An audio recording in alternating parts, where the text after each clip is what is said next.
We're here at NRB 2022 in Nashville, Tennessee. It's a beautiful place here, a lot of energy, a lot of great conservative organizations. And who better to start off with than Colonel Alan West? Sir, it's great to have you with us. It's good to be with you, John. Semper Fi. Semper Fi. See, now about that, I said earlier to him, because he's a retired Army soldier, and I said, well, I was in the Marines, and before I could even say my joke, he says, I'll talk slow for you. So he's retired, but he's not retired. He's still very much in the game. He's still very much got it all down. But Colonel West, it's really great to have you on the show. So you were recently in Alaska with Mr. Glenn Clary. How was that? It was great, and to get the opportunity last summer to go up to Alaska and speak to the Alaska GOP and help them to raise some funds and talk about, our constitutional conservative principles and values, it's just fantastic. All right, good. That's the one state I haven't been to.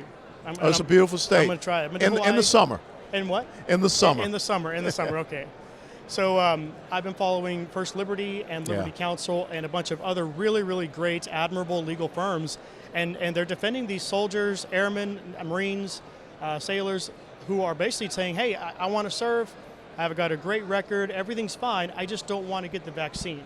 Yeah. That's the only thing, all right? But these vaccine mandates are being pushed on our soldiers, and unfortunately, a lot of the senior leadership in the military is not standing up. Mm-hmm. What are your thoughts? Well, I think it's absolutely a travesty that you have an immoral, an unethical, and an unlawful order that came from the Commander-in-Chief, Joe Biden. And let's just remember that this whole thing about vaccine mandates came out during the debacle in Afghanistan to kind of shift the narrative and shift what was going on away from that failure of a withdrawal. And so edicts, orders, mandates, and decrees, that's not how we should be operating. And you should not be ordering people to have to take an experimental drug that really, when you look at the effects of COVID, it has not been a readiness issue in the United States military. And overall for the country, 99.95% recovery rate.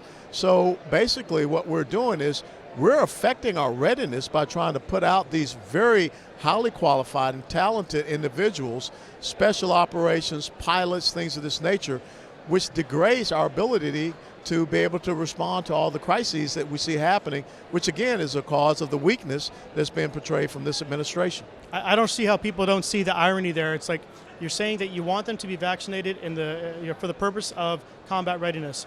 You don't promote, reinforce, or enhance combat readiness by taking out some of the most highly trained and qualified people in the military. No, you don't. And this is it's a logical point. It's a point that I'm hearing a lot of people talk about, except the people who need to be talking about it, except the people who need to be making those decisions.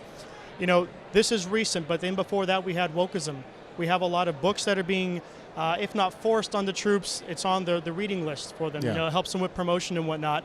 And some of these books are very discouraging. A lot of intersectionality, a lot of critical race theory. Mm-hmm. Your thoughts, sir? Well, this cultural Marxism has no place in the military. Soldiers, sailors, airmen, Marines, and Coast Guardsmen, we're not looking at each other's color, but yet we have the infiltration of this very dangerous Marxist philosophy that says that one group of people, based upon their skin color, they're evil, they're oppressors, and they can never be redeemed from that. And then you tell another group of people that because of your skin color, you're oppressed and you're a victim. So again, coming back to readiness, how does that help you build a cohesive fighting force when you're creating these degrees of separation within your military? And so again, we have seen this focus on the ideological agenda of the progressive socialist left. They're not concerned about our military preparedness.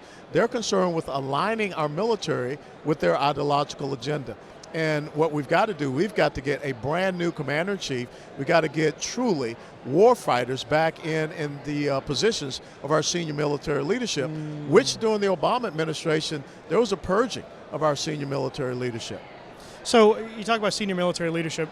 I don't want to be disrespectful to the generals and to the admirals and whatnot, but why are they standing up?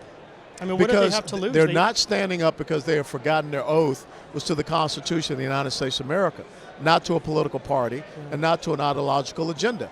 But I think a lot of people need to realize is that when you get past that 1 star, that flag officer level, brigadier general or rear admiral, 2-star, 3-star, 4-star, those are all political appointments. And so you start to look and see, when did these people rise to these positions? I will tell you the current Secretary of Defense, General Lloyd Austin, I served with him at Fort Bragg, North Carolina when he was a brigade, a regimental commander. Completely different guy now. because so many of these generals are being politicized, and they're falling for this cultural Marxism, they're falling for political advancement, and they're forgetting their true oath. And unfortunately, they're still there long enough. At least some of the junior generals, even after this administration, they're going to be there for a while. Yeah, they will be. This is going to take a while to undo. And that's one of the things that the Trump administration should have recognized and realized is that you got to go beneath that one cabinet level position to the second, third, and fourth order, because the bureaucratic administrative state, some people call it the deep state, has really taken over control in Washington, D.C. Yeah. All right. Well, Mr. West, Colonel West, thanks so much for your time. My pleasure. This was great. Hoorah. All right.